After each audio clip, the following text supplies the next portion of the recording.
Señor es contigo, bendita tú eres entre todas las mujeres y bendito es el fruto de tu vientre, Jesús. Santa María, Madre de Dios, ruega por nosotros pecadores, ahora y en la hora de nuestra muerte. Amén.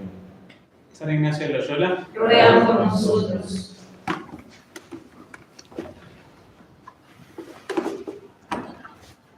Bueno, ya estamos llegando al final de los ejercicios.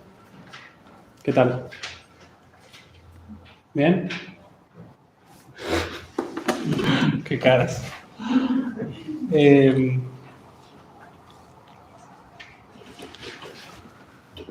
Vamos a ver algo que es muy importante, que quizás es lo más importante que se ve en los ejercicios, que es la reforma de vida y el plan de vida. Está en el número 24 de los ejercicios en adelante. Pero yo voy a tomar todo de un libro que se llama, que es del mismo tema, pero escrito por el Padre Fuentes. Los que son acá de la casa ya vimos una parte, que se llama El examen particular de conciencia y el defecto dominante de la personalidad. Bueno, ¿y por qué es importante esto? Porque uno dice, o ve todos los temas que ven los ejercicios, temas fuertísimos, uno tiene muchísima luz sobre cosas personales de la vida de cada uno, cosas que tiene que cambiar o virtudes que ve que tiene que abrazar, o estados de vida también, o tiene muchísima luz, y uno dice, bueno, claro, yo quisiera ser más humilde, o quisiera cumplir la voluntad de Dios, o no sé, quisiera imitar mejor a Jesucristo, y salen los ejercicios con esas ideas hermosas, y después, ¿qué hago? Yo no puedo salir así a ver qué pasa en la vida con la idea, no, sí, me di cuenta que tenía que ser más humilde. ¿Y? Se necesita un plan, algo concreto. ¿Qué voy a hacer para hacer eso que vi? O sea, vi que Dios me pide hacer esto. Bueno, ¿qué voy a hacer? Si no, les aseguro que no va a funcionar nada. Se necesita algo concreto, un plan. Entonces, primero está la reforma de vida, ¿no? Que es lo más importante de los ejercicios, reformar y cambiar de vida, de verdad. O sea, cada uno hace el plan, ¿no? Y después es ir a hacerlo. O sea, al final es lo más importante de todo, si no, ¿qué sentido tiene?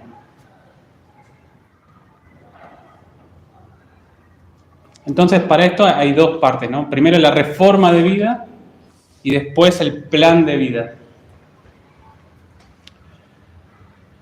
Para la parte de reforma de vida, tomo el libro que les había dicho del Padre Fuentes, El examen particular de conciencia y el defecto dominante de la personalidad. Entonces, ¿qué es la reforma de vida?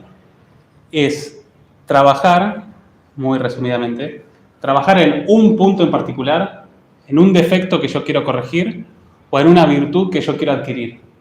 Una sola.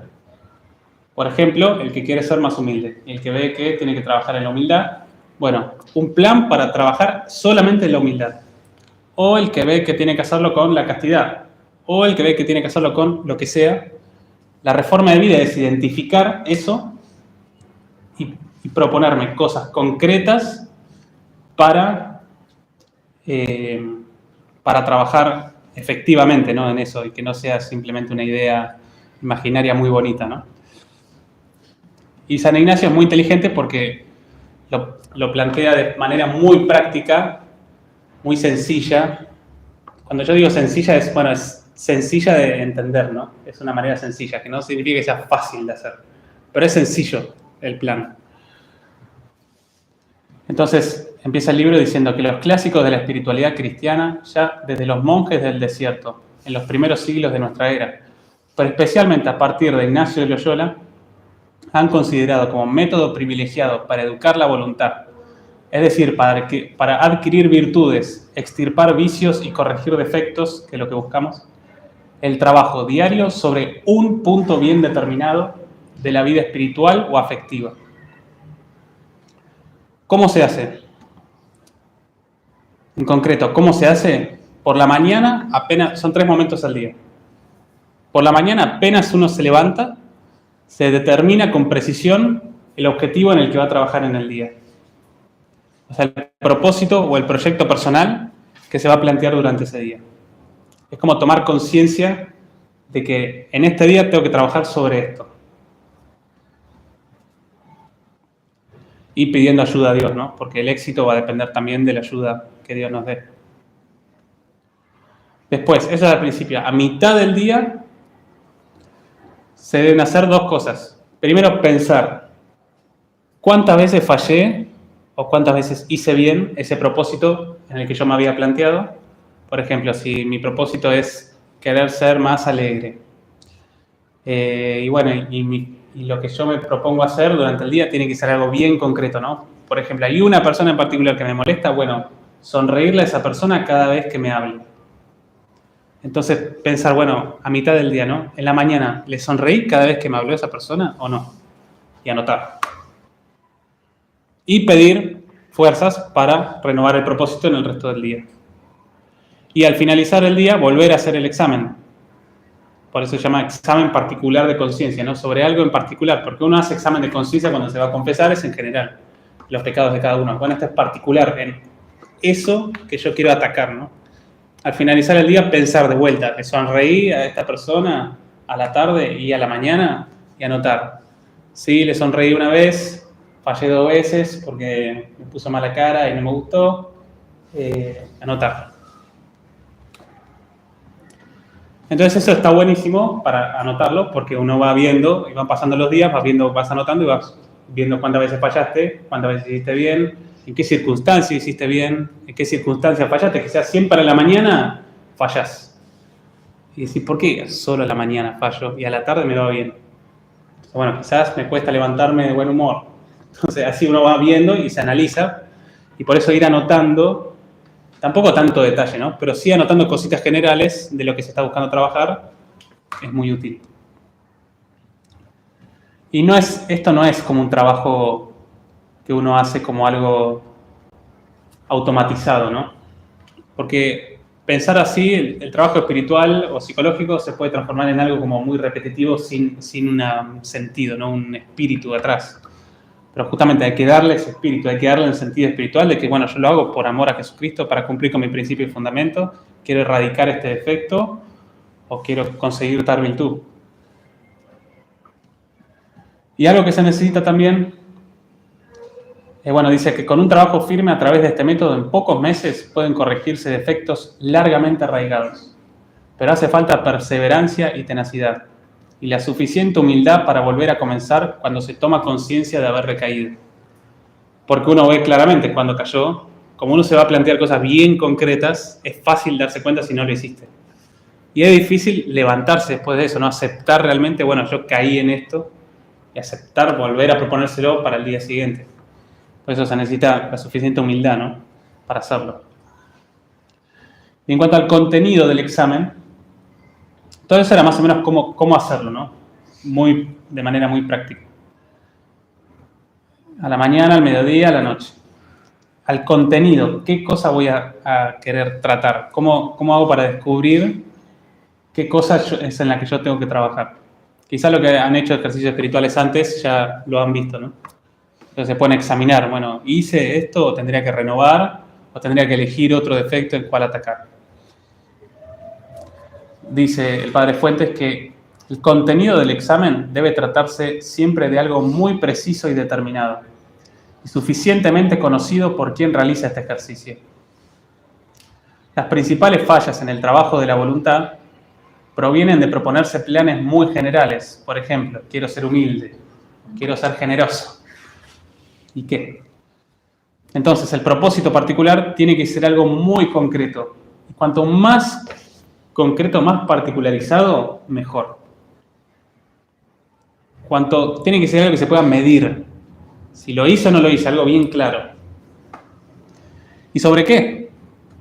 Y bueno, todos tenemos un vicio o una pasión dominante al resto, ¿no? Esto es algo psicológico. Es la teoría de los defectos dominantes.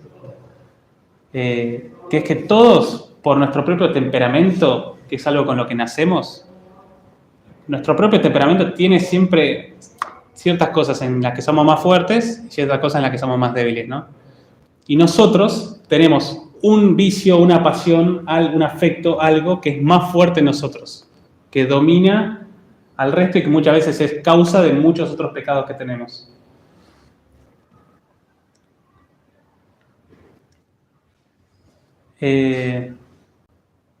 Sin embargo, o sea, es importante conocer cuál es nuestra pasión o vicio dominante. Pero siendo el fin del examen particular mantener siempre vivo y muy activo el deseo de la santidad, debe preferirse lo que atendida la clase de persona y las circunstancias en que se halla. O sea, aunque uno se conozca y conozca, por ejemplo, yo fallo siempre en la confianza en Dios. Yo noto que la confianza en Dios siempre que fue algo muy, como una base de muchos defectos míos en mi vida, por ejemplo. Pero lo que quiere decir es que ahora, por ejemplo, tengo un gran problema con la lujuria. Entonces dice, por más que yo sepa que probablemente la lujuria me venga por la confianza en Dios, probablemente ahora convenga que aunque no sea mi defecto dominante, ataque a la lujuria, porque es algo que me está destruyendo. Entonces uno tiene que conocerse lo suficiente para saber, bueno, qué conviene empezar ahora y ya, con qué me conviene trabajar ahora y qué quizá conviene dejarlo para después. Pero todos tenemos un vicio o una pasión dominante, ¿no? Y eso es importante conocerlo, aunque no sea quizá lo que haya que trabajar ahora mismo. Y además hay que conocer bien lo que se está buscando trabajar, ¿no? Por ejemplo, el padre Fuentes dice que un buen militar estudia pormenorizadamente su propio ejército, a su enemigo y el terreno sobre el que se librará la batalla. Si no es así, tiene asegurada la derrota. Y es así, ¿no? Si yo estoy liderando un ejército, me voy a asegurar de conocer todos los detalles de lo que va a ser la batalla para asegurarme triunfar. Si yo dejo algo al azar, algo librado al azar, corro muchísimo riesgo. Y en nuestro caso ocurre algo similar. Si uno adquiere una virtud, debe volverse en cierto modo especialista en ella o en el defecto. Por ejemplo, cuando alguien le dice al padre, ¿no?, que está escribiendo, yo creo que tengo que trabajar en la mansedumbre porque mi problema principal es la ira. El padre Fuente le responde, me parece una buena idea. Mencióneme 15 actos concretos que pondría en práctica para lograr este objetivo. La mayoría quedan perplejos, a lo sumo se les viene a la mente 1 o 2 actos. Que piénselo, ¿no? Es lo que nos pasa. Yo veo que tengo que trabajar en la humildad. Bueno, a ver, 15 formas de trabajar en la humildad en tu día a día. Decímelas, a ver. ¿Se les ocurre? Eso es porque quizás no conocemos tanto a lo que queremos trabajar. De esa manera, conociendo tan poco, no es posible un trabajo serio. Porque no se podrían dar cuenta de las oportunidades que se le presenten para practicar esa virtud si no saben lo que es la virtud. Y las distintas situaciones en que actúa. Lo mismo con los vicios. El que quiera trabajar en serio contra esto, que de vuelta no es lo más importante que uno se lleva de los ejercicios, es en qué voy a hacer en concreto para cambiar mi vida. Por eso se ataca al hueso, ¿no? al vicio dominante. Quiero cambiar eso. Después de los ejercicios tengo que apuntar a cambiar eso. Porque lo más importante, lo que más me está afectando para mal, es en donde tengo que empezar.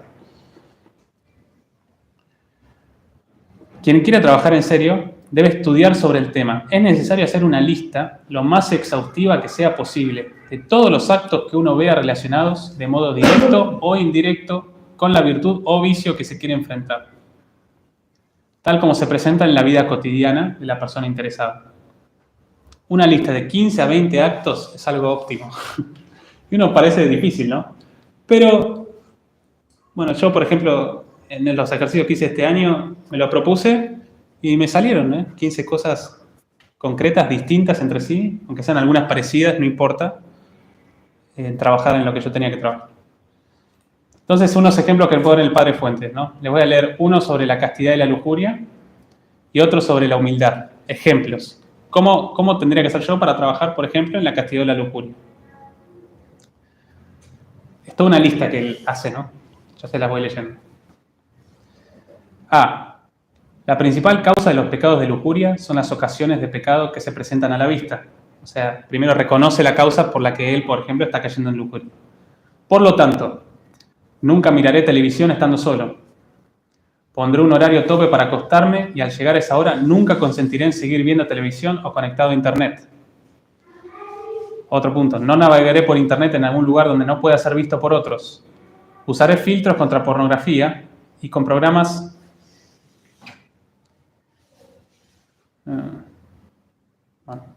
No usaré el chat o WhatsApp. Lo haré exclusivamente a la vista de otras personas o familiares. Son todos métodos en concreto, ¿no? Vigilaré la vista en las revistas, periódicos, redes sociales. Huiré de los lugares y ambientes peligrosos. Cortaré tal o cual amistad que es puramente superficial o frívola. A. B. Otra causa es la sensualidad o la blandura de los sentidos. Por lo tanto, buscaré ser mortificado en mis comidas. Haré penitencia corporal, en la medida que me sea posible, para mantener el dominio de mi cuerpo. Mortificaré mis sentidos, privándome de vez en cuando de cosas buenas. Por ejemplo, de mirar alguna cosa honesta, de oler algún perfume agradable. Formas de atacar contra los sentidos directamente. Hay una frase que dice que el que no renuncia a algo lícito fácilmente va a caer en las cosas que son ilícitas. Entonces, aunque uno, por ejemplo, no voy a querer sentir el tacto suave de alguna cosa. Bueno, que toco esto, me gusta tocarlo porque es suave, bueno, me voy a privar de eso. O de comer tal comida, bueno, está mal comer galletitas a la mañana y no, pero me voy a privar de eso, ¿no? Y el que se priva de cosas lícitas va a tener mucha más fuerza para enfrentar las ilícitas. Otro punto, mantendré mi higiene corporal, no buscando la comodidad, sino forjar mi voluntad. Voy a dedicar a mi aseo personal un tiempo por día. Eso era B. C. Otra fuente de caídas es el ocio. Por eso, trataré de estar siempre ocupado aun cuando no tengas obligaciones. Por lo tanto, trataré de tener buenas lecturas, practicar algún hobby, un deporte. Trataré de hacer al menos 2 veces por semana algún ejercicio corporal, caminar, deporte, gimnasia. Todo esto con la lujuria, Sigue. Es una lista larga. Otro, muchos caen en pecado de lujuria como castigo de su orgullo. Entonces, deberé vigilar sobre este punto, tratando de ser cada vez más humilde. Aprovecharé las oportunidades de humillarme con trabajos y ocupaciones bajas a los ojos de los demás. Voy a pedir la gracia a Dios todos los días de aceptar con humildad las humillaciones que me sometan los demás. No puedo aspirar a la virtud de la castidad sin la ayuda de Dios. Por lo tanto, voy a intentar comulgar frecuentemente y confesarme semanalmente. Voy a rezar el rosario todos los días. Así, ¿no? F. Dice la Escritura que el que considera la naturaleza del pecado y las postrimerías, o sea, el infierno, no peca. Por lo tanto, consideraré la malicia del pecado en la lujuria, la degradación que me impone a mi cuerpo. Recordaré diariamente, sobre todo antes de acostarme, que un día he de morir y que ignoro el momento, que seré juzgado por todos mis actos y que según haya obrado, me salvaré o me condenaré. Bueno, ejemplos. Esto solamente para que vean, ¿no? Una lista práctica, buscando las causas de lo que yo quiero trabajar y formas muy prácticas. Por ejemplo, no voy a mirar televisión o el celular a partir de tal hora. Y yo puedo saber, bueno, ¿lo usé o no? Los días que lo usé, anoto que sí. Los días que no, anoto que no. Y así voy viendo, ¿no? Cosas bien concretas, bien prácticas en donde me pueda medir.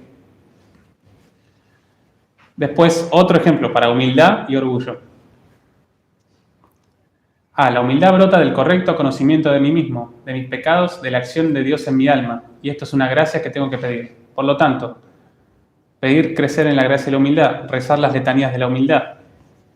B. También tengo que poner los medios para conocerme a mí mismo, para trabajar en la humildad. Por eso, tengo que hacer memoria de mis pecados.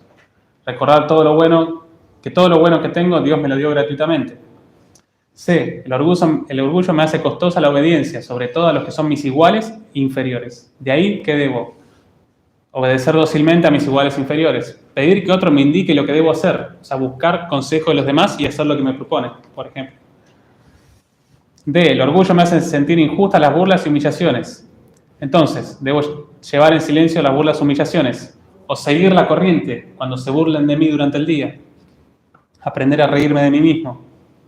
O sonreír cuando alguien me dice algo que no me gusta, o quedarme callado cuando alguien me dice que no me gusta, un paso atrás.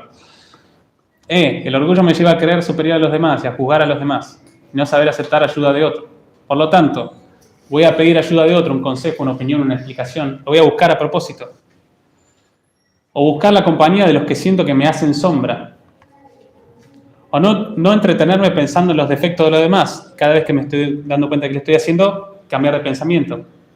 O hablar bien de otro, a propósito, de alguien que me cuesta. Son cosas concretas que uno puede saber si lo hizo o no durante el día. Y bueno, hay más ejemplos, ¿no? El orgullo me lleva a buscar la vanagloria que dan los hombres. Por lo tanto, trataré de no hablar de mí mismo, especialmente si es en mi propia alabanza. O sea, no hablar cosas buenas que yo hice. No prestar oído a los que hablen bien de mí. No dar mi opinión si no me la piden o si no es necesaria. Una lista de cosas en concreto de lo que yo quiero trabajar. Entonces, dice el Padre Fuentes, con estas ideas por delante, la persona que ha de trabajar habrá de examinarse solamente en un punto durante el día, durante el tiempo que sea necesario, hasta que lo cumpla, hasta que se dé cuenta que lo superó. Si yo por humildad me cuesta que me hagan chistes y empiezo a trabajar en sonreír cada vez que alguien me hace un chiste, arranco solamente por eso, la lista la tengo, ¿no? Aparte, la tengo anotada. Tengo 15 actos y el primero es ese. Arranco un mes, 3 meses, el tiempo que sea necesario a hacer eso. Cada día sonreiré cuando alguien me hace un chiste. Entonces voy anotando cada día. Fallé, no fallé, 3 veces, una fallé. Y así voy avanzando hasta que veo que me sale fácil. Porque uno lo ve. Cosas que no parecen posibles, de la nada te das cuenta que la estás haciendo. Bueno, ya aprendí a sonreír cuando me hacen chistes. El tiempo que se necesite, ¿no? Paso al siguiente punto. Me voy a quedar callado si nadie me pide mi opinión. Cada día, un tiempo, lo superé. Siguiente punto. Y así. Ese trabajo es fundamental. Fundamental. Y es un trabajo que tienen que planear en los ejercicios espirituales. Especialmente. Porque Dios te muestra más claramente qué es lo que en lo que tenés que trabajar. Dice que no se debe trabajar en varios puntos a la vez. Y esta es la sabiduría de San Ignacio de los Santos, ¿no? Porque los hombres somos muy tontos. No podemos abarcar varias cosas a la vez, porque se disipa, se pierde. Tiene que ser una sola cosa. El objetivo es concentrar la energía de la voluntad y la atención de la inteligencia sobre un solo foco. Y obviamente, si yo aprendí a sonreír a los chistes y paso al siguiente, el anterior lo tengo que seguir, ¿no? No es que lo dejo. Se va, perdió muchísima fuerza, me sale más fácil, lo continúo, pero me examino en otro. Punto. ¿Y esto qué es lo que genera? Primero, además de atacar lo que se está buscando atacar, se fortalece la misma voluntad, que con cada acto firme y enérgico va vigorizándose y consolidándose. Porque uno durante el día se va dando cuenta cuando lo tiene que hacer o no eso que se planteó hacer, ¿no? Y el hecho, uno se da cuenta, le hicieron un chiste, ya sabés que tenés que sonreír, depende de tu propia voluntad hacerlo o no. Es tu peso, o sea, sentís el peso y tenés que poner de vos para hacer eso que te está costando hacer. Entonces uno falla, ¿no? Pero lo hace bien un día y al día siguiente lo hace 2 veces bien. Y así la voluntad se va fortaleciendo en ese punto que se está buscando trabajar. Y otro muy buen efecto es que conserva vivo y despierto el interés por la propia santidad y perfeccionamiento. ¿Por qué? Porque uno piensa en un punto todos los días, en lo que sabe que más le perjudica su santidad. Entonces, al estar pensando solo en eso, lo cual es fácil de pensar, estás todo el tiempo con el interés de perfeccionarte, ¿no? Y de querer ser santo, porque lo tenés en mente, lo recordás varias veces al día, lo vas trabajando. Es como que estás todo el tiempo pendiente de querer ser mejor. Que si uno no se plantea nada, arranca el día y no tiene ni idea de lo que está haciendo, va durante el día haciendo lo que tiene que hacer más o menos como le sale, sin un rumbo, sin un foco en, bueno, ¿qué hago para ser mejor? Porque yo quiero ser santo, pero ¿qué voy a hacer? Y se pierde, ¿no? El deseo de santidad, no. Pero si uno tiene algo, como un norte, bien concreto, lo va siguiendo, es más fácil de seguir y uno se siente como motivado en seguir, ¿no? Y con muchísima frecuencia, por no decir casi siempre, sin un serio examen particular, todos los buenos deseos e intentos se condenan tarde o temprano al fracaso total. El cristiano termina encerrado en la tibieza y la mediocridad. Entonces, esa era la forma del examen particular. ¿Cómo se trabaja en eso? ¿Sobre qué? Los rasgos más generales. Entonces ahora el Padre Fuentes habla de qué es el defecto dominante, que normalmente es en lo que se trabaja. De alguna manera se puede decir, con expresión de Fulton Sheen, que es lo que hay de peor en nosotros. Es aquello de lo que nacen todas o la mayoría de las faltas que una persona comete. Es el mayor obstáculo que se opone al progreso espiritual. Es el defecto que nos hace cometer más pecados o que despierta los deseos más violentos y tenaces o intensos, o el que nos lleva ya sea a exageradas alegrías o ya sea a profundas tristezas, o el que más nos reprocha la gracia o el que más nos tenemos que confesar, o el que guarda relación con el natural modo de pensar, de sentir y de obrar de cada uno, el que constituye el fondo torcido de nuestro carácter y guarda íntima relación con nuestro modo de ser individual. En el castillo de nuestra vida interior, defendido por las distintas virtudes, el defecto dominante es el punto débil que ni las virtudes teologales ni las virtudes morales defienden. El enemigo de las almas busca precisamente en cada uno ese punto débil, fácilmente vulnerable, y con facilidad lo encuentra. Todos tenemos un punto débil, porque está muy ligado al sustrato temperamental, al temperamento que nosotros tenemos, que se nos da por naturaleza. Todos somos de cierta manera, con ciertas características. Y el defecto dominante está muy ligado a nuestro temperamento. Es algo natural en nosotros, tener un punto débil. Está más ligado al temperamento que a los vicios que quizás se han adquirido a lo largo de la vida, incluidos aquellos que pueden haber degenerado en alguna adicción. Quizás hay un alcohólico que necesita trabajar en su alcoholismo, pero que lo adquirió durante su vida y no es su defecto dominante. Pero por solo adquirió ese vicio. El defecto dominante está más en la base temperamental nuestra. Por eso, no hay que confundir el defecto dominante con otros hábitos que pueden ser circunstancialmente más graves que el mismo defecto y que quizás exijan, en algunos casos, que se trabajen con más urgencia que el mismo defecto. Por lo tanto, es importante conocer la teoría de los temperamentos y cuál es mi temperamento con sus cualidades positivas y negativas, ¿no? Si yo voy a trabajar en mí mismo, como un militar, tengo que conocer el terreno sobre el cual estoy trabajando. Y conocer el temperamento de uno es muy importante para eso. Entonces, ¿cómo hago para descubrir mi defecto dominante? Primero, pedir a Dios los medios necesarios, o sea, la luz sobrenatural para conocernos interiormente. Y pedir el deseo de trabajar con seriedad en nuestra propia reforma. Y segundo, también muy importante, es llamar las cosas por su recto y feo nombre, una vez que se las descubre.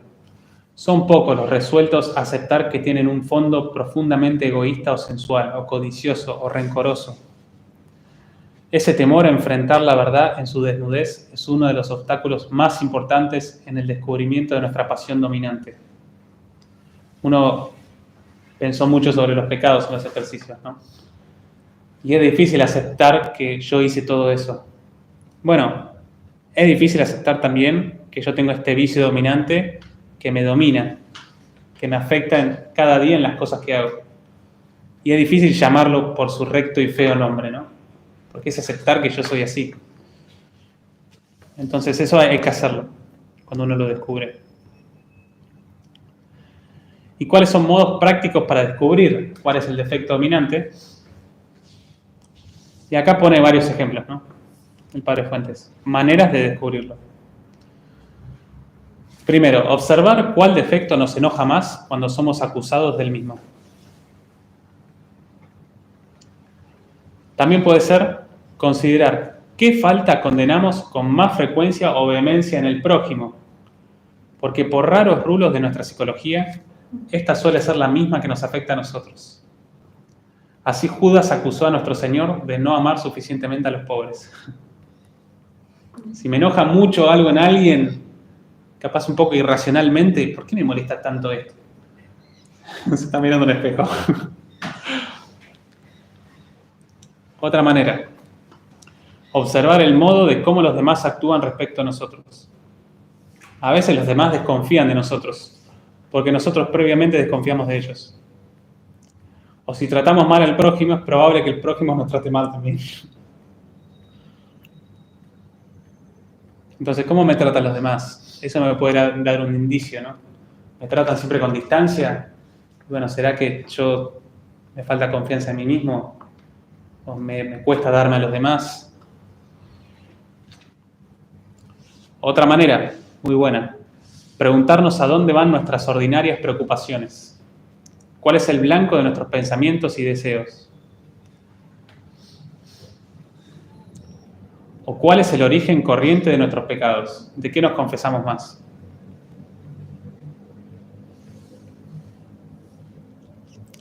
¿O cuál es generalmente la causa de nuestras tristezas y nuestras alegrías? ¿Qué es lo que más alegre nos pone durante el día?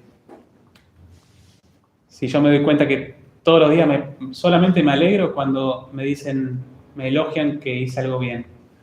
Y bueno, ahí hay un tema, ¿no? Y el resto del día estoy mal, estoy amargado, estoy enojado, estoy demasiado serio. ¿Por qué?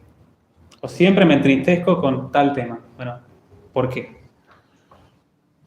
También vale la pena, los que tengan, interrogar a su director espiritual, ¿no? Bueno, ¿qué piensa mi director espiritual? ¿O qué piensa una persona que me conoce interiormente bien? Siempre es importante conseguir un buen director espiritual, ¿no? Porque tiene que ser bueno. Eso a veces es difícil de conseguir.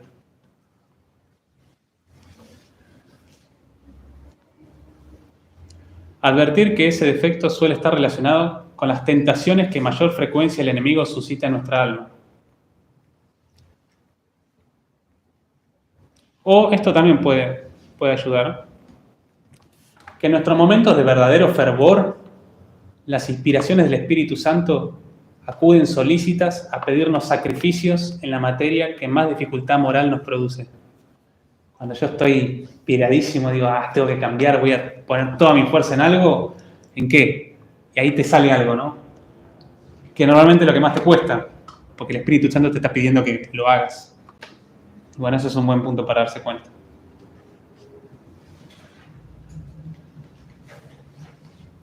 Modos de combatirlo. La oración, sin la cual no vamos a lograr nada en la vida espiritual. El examen de particular de conciencia, que ya vimos. Algo que puede servir es imponerse a nosotros una penitencia cada vez que fallamos al propósito que nos hemos señalado para la lucha contra el defecto dominante. Por ejemplo, cada vez que me doy cuenta que fallé en lo que me había propuesto, miro al cielo, como reconociendo que fallé. O me pongo la mano en el pecho, algo que no se note, ¿no? Que el resto no se dé cuenta. O me hago una cruz, como reconocer que fallé en el momento que fallé. Y hacer que la falta predominante sea ocasión de un crecimiento en la virtud. Y esto da mucha esperanza. Porque un defecto vencido puede llegar a ser la mayor fuerza con la que cuenta una persona. Los que pasaron por defectos muy graves en su vida, después pueden aconsejar muy bien, una vez superado, a personas que están en el mismo camino, ¿no? Por ejemplo, San Francisco de Sales, ¿a quién ensalzamos por su mansedumbre? Siendo que esta fue el resultado de su lucha contra su temperamento colérico. Tenía un temperamento terrible, San Francisco de Sales. Y ahora no, el manso San Francisco. Porque usó ese defecto dominante y lo transformó en su principal fuerza.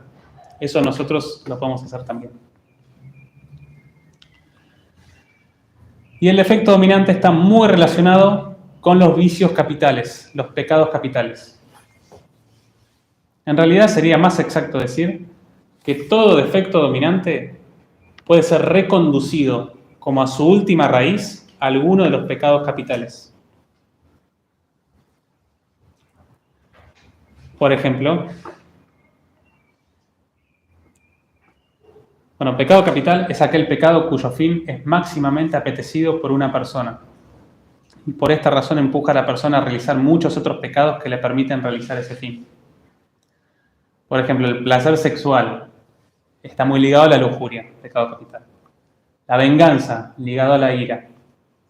La exaltación del propio yo, a la soberbia. Y así, todos los defectos que nosotros vemos se pueden reconducir hacia los pecados capitales que ya están definidos, ¿no? Que ya los podemos conocer. Entonces, si uno se ve con muchos defectos en tal tema, puede pensar, ¿cuál es el pecado capital del cual pueden provenir todas estas cosas? Y se da cuenta que es la avaricia. Entonces va a estudiar sobre la avaricia, cómo puedo combatir la avaricia y así entender mejor la virtud que quiero conseguir y ponerme cosas concretas para atacarla o para trabajar en eso. Y además el vicio capital plasma un estilo propio en los pecados que engendra, como medios para alcanzar su fin. Por ejemplo, un lujurioso puede robar para conseguir dinero con el objetivo de satisfacer su propia concupiscencia. Y por el mismo motivo miente o realiza otras acciones. Entonces, es la lujuria la que está en la base, ¿no?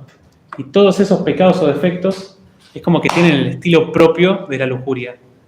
Que quizá una persona con avaricia puede hacer lo mismo, pero no es el mismo vicio capital que el defecto dominante. Es como que tienen como una manera propia de hacerse las cosas, ¿no? Según Santo Tomás, los pecados capitales se definen según el modo en que el apetito o afecto se refiere al bien. Y acá los lista todos, ¿no? O sea, yo estoy buscando mi propio bien, o el bien, pero lo busco mal, ¿no? Entonces, yo deseo la búsqueda desordenada del bien espiritual, de la propia excelencia, se genera la vanagloria, que es el primero. O el deseo desordenado del bienestar físico da origen a la gula, o del placer sexual a la lujuria, o de los bienes materiales a la avaricia. Esta vanagloria, gula, lujuria, avaricia. Después, si en lugar de buscar un bien se huye de él por miedo al esfuerzo que implica, tenemos la asedia, otro. Que la asedia es si se trata de un bien espiritual que se busca. O está la pereza, el sexto, que si se busca un bien cualquiera, un bien físico. Vanagloria, gula, lujuria, avaricia, asedia, pereza. Si se rechaza un bien del prójimo porque uno lo ve como rival de la propia fama o de excelencia, caemos en la envidia.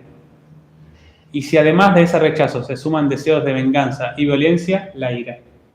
Los 8 pecados capitales. De estos 8 pecados capitales provienen todos los demás pecados o defectos. Entonces, analizando esos 8, o sea, teniéndolos listados, uno puede hacer la lista de los defectos a los que uno normalmente cae, o pecados, o según las maneras que les dije antes, puede distinguir de cuál pecado capital proviene eso que me está pasando, ¿no? Y cuando distingo el pecado capital del que proviene, lo estudio. Y cuando lo estudio, me fijo qué cosas puedo hacer en concreto, aplicadas a mi vida, para trabajar en eso.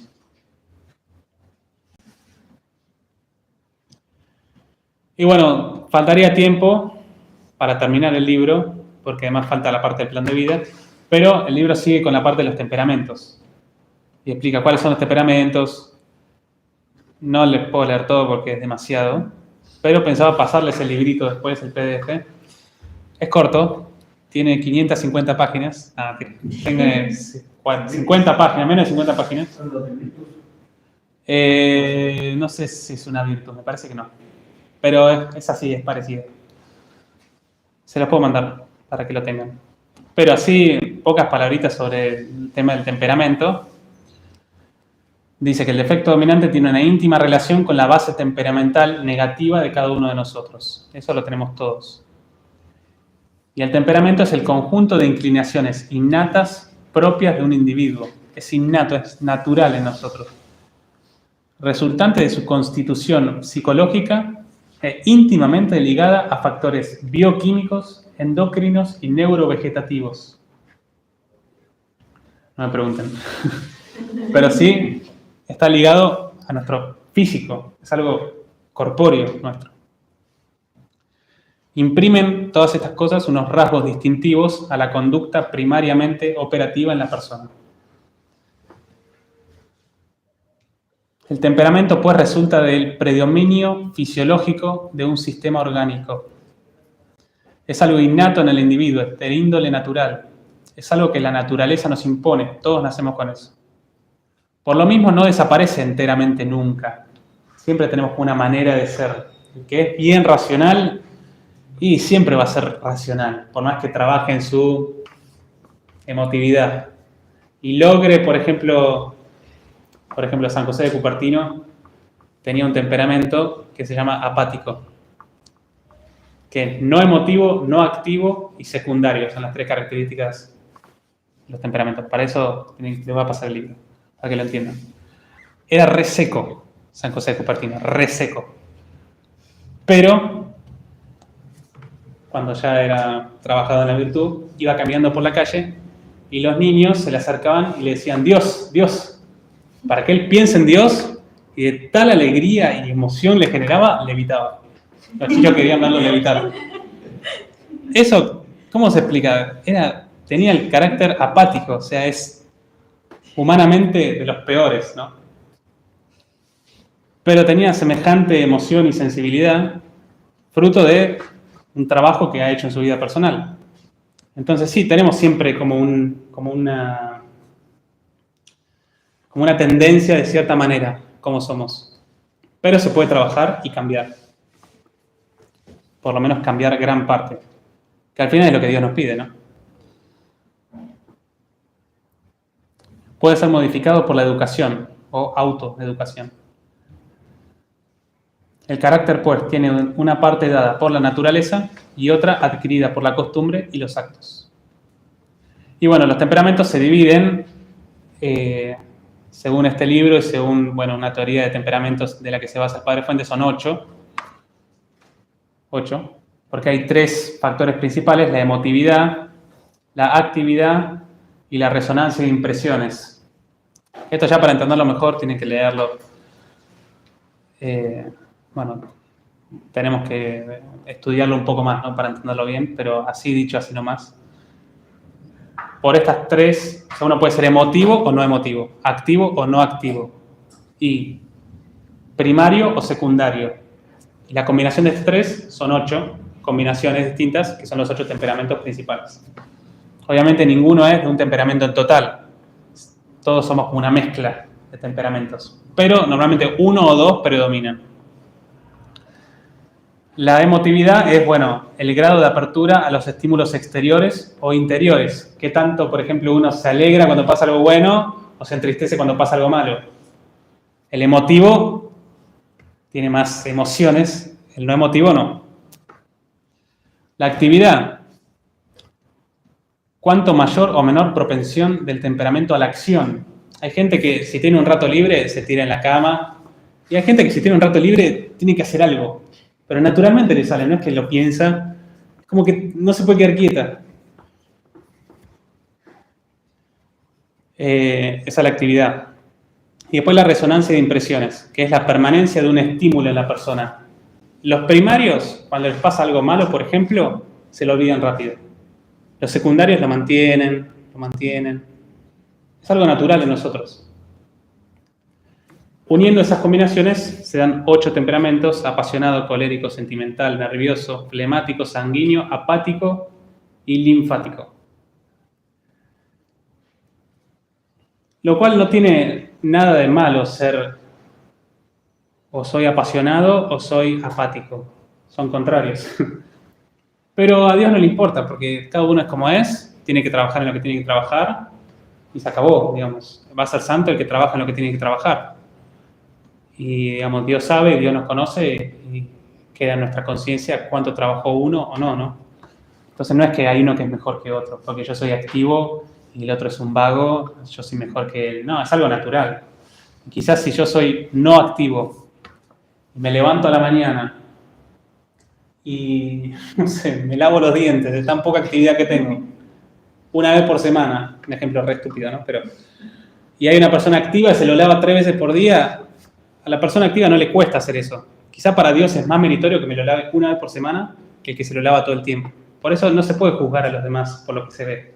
Porque vos no sabés en qué está trabajando el otro, ¿no?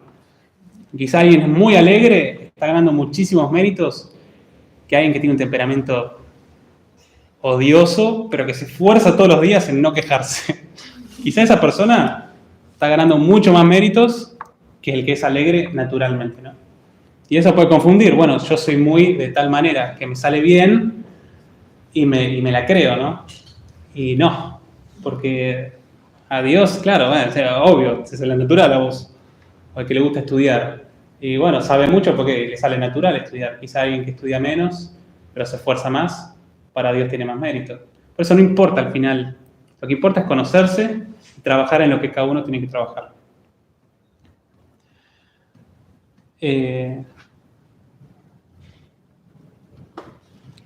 Entonces uno puede, bueno, así uno puede trabajar o sea, descubrir qué defectos le predominan en uno, puede hacer una lista, puede descubrir cuál es el vicio capital del cual nacen, puede conocer su temperamento y ver en un temperamento qué vicio predomina más, el que es muy emotivo y primario, que reacciona rápido a las cosas, se va a dejar llevar mucho por su sensibilidad, por ejemplo. Entonces tiene que trabajar más en eso. Bueno, uno se puede conocer mejor si conoce los temperamentos. Y visto las cosas que uno tiene, puede descubrir cuál es su defecto dominante o en qué cosas tiene que trabajar en concreto, hacer una lista de cosas en concreto y empezar. Y después el segundo y último punto, que es más cortito, es el plan de vida. Que bueno, es más importante la reforma de vida, porque es el cambio en concreto en sí, es lo que más me cuesta cambiar, me voy a proponer a cambiar en eso, es el trabajo serio, es la reforma de vida.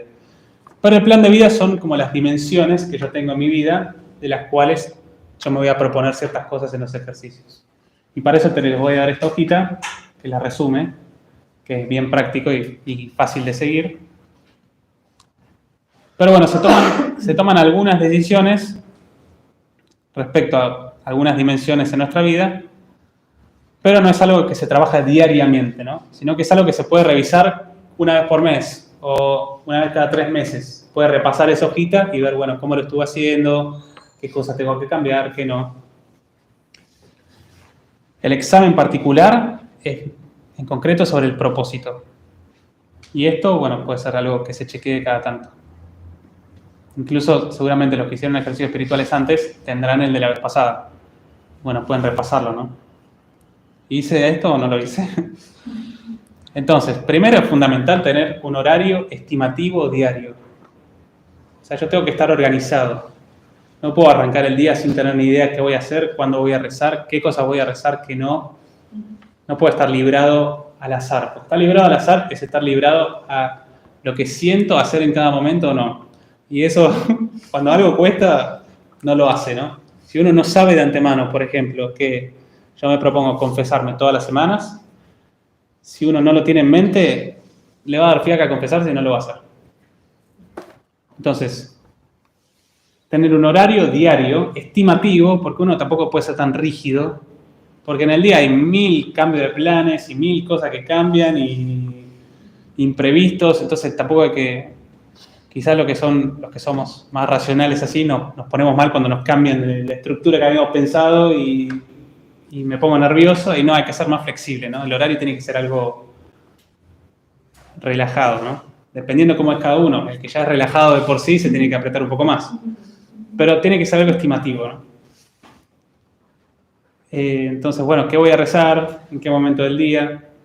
Los que vivimos en familia. Quizá lo tenemos más organizado porque tenemos oraciones diarias, ya lo tenemos armado por la misma comunidad. ¿En qué horarios voy a trabajar? ¿En qué horarios voy a estudiar? Un horario diario estimativo. Y después ciertas dimensiones de la persona, que simplemente las leo por arriba, importantes. Primero, dimensión espiritual. Santa Misa. Voy a ir a misa los domingos nada más. Puedo ir entre semana también. ¿Me dan los tiempos o no? Proponerse. Bueno, voy a ir diariamente, que hacemos los mensajeros, por ejemplo. O voy a ir los domingos. O los miércoles me propongo ir, porque vi que es importante para mí recibir la Eucaristía, y los domingos como que siento que me falta un poco más. Bueno, los miércoles tengo un horario, voy los miércoles. Proponérselo. Confesarse. Nosotros, los mensajeros, nos confesamos una vez por semana. ¿Cuántas veces me voy a confesar? ¿Cada cuánto tiempo? Oraciones. Me levanto a la mañana, ¿qué voy a rezar? Antes de dormir, ¿qué voy a rezar? El rosario, ¿lo voy a rezar todos los días o no? La coronilla. El examen de conciencia a diario. El examen particular. Al mediodía, a la noche. Tampoco es algo que uno se tiene que sentar en el escritorio, el examen particular, ¿no? Y tomarse, no sé, 20 minutos, así, o sea, porque si uno como que lo fuerza demasiado como algo que cueste, termina dejándolo. Tiene que ser algo rápido, sencillo, pero que uno sí pueda recapitular, bueno, cómo fue el día, en qué fallé, que no, anotarlo rápido y seguir. Tampoco es algo que tiene que ser tan... Pero hay que hacerlo, ¿no? Sí o sí. Porque si uno no lo hace, incluso si uno no lo hace al mediodía, se va perdiendo de a poco. Lectura espiritual. ¿Qué voy a leer? ¿Qué libros? Esa es la dimensión espiritual. Si ven a alguno que le falta algo, puede agregarlo. Después, dimensión comunitaria o social. ¿Cómo me voy a relacionar con los miembros de mi familia o de mi comunidad? O con cada miembro en particular. ¿Qué me voy a proponer con cada persona en particular? ¿Qué veo que me falta? O con una en particular, que veo que estoy fallando en tal cosa. Bueno, me propongo esto. O en mi trabajo. O en mi estudio. Dimensión formativa. ¿Qué cosas estoy estudiando? ¿Qué me voy a proponer estudiar? ¿Cuántas veces por semana? Información en la doctrina cristiana. O sea, tengo que seguir formándome. ¿Qué cosas voy a leer? ¿De qué autores? ¿Cuántas veces por semana? Obviamente muy adaptado a lo que es cada uno. Porque yo trabajo todos los días. Y tengo 2 trabajos porque no me alcanza para vivir. Y estoy haciendo un estudio. Y bueno, no voy a quizá leer todos los días el catecismo porque veo que me sirve. No me da el tiempo. Entonces, bueno, una vez por semana, por ejemplo, leo el catecismo. O escucho tales videos de tal persona que me gusta escuchar como buena formación. Pero eso hay que planearlo, ¿no? No puedo estar viendo cada día qué hago, y porque uno no se forma nunca. Lo que cuesta, somos así, lo dejamos, ¿viste? O el uso de la información. Medio de comunicación. ¿Qué medios de comunicación voy a usar? Voy a leer noticias. ¿De dónde las voy a leer? Tengo que estar informado sobre lo que está pasando. Los nazarenos. ¿Qué está pasando con los cristianos perseguidos? ¿No? Y esto es muy importante. Las redes sociales. ¿Qué redes sociales voy a usar? ¿Para qué las voy a usar, no? Pues si yo entro a Instagram a pavear, ¿qué estoy haciendo? Voy a usar cuáles redes sociales y para qué. ¿Para hacer apostolado? Eso hay que pensarlo, ¿no? Porque las redes sociales, justamente, el celular en general, es algo muy, muy atractivo y fácil de apegarse. Dimensión apostólica. Apóstol en mi propio ambiente. ¿Qué apostolados voy a hacer? ¿Qué obras de misericordia? ¿Una caridad con alguna persona en concreto? O dimensión humana. Salud. Alimentación. Deporte. El deporte hay que planearlo. ¿Qué deporte voy a hacer? ¿Cada cuánto tiempo? Y el descanso, ¿no? ¿Cuántas horas voy a dormir? Entonces, bueno, les dejo esta hojita a cada uno para que lo intenten hacer. Yo les aconsejo que lo hagan en estos ejercicios espirituales porque, como les decía, ¿no? Dios muestra más claramente lo que cada uno tiene que trabajar y en qué cosas uno tiene que cambiar. Gloria al Padre, al Hijo y al Espíritu Santo. Como en el principio, ahora y siempre, por los siglos de los siglos. Amén.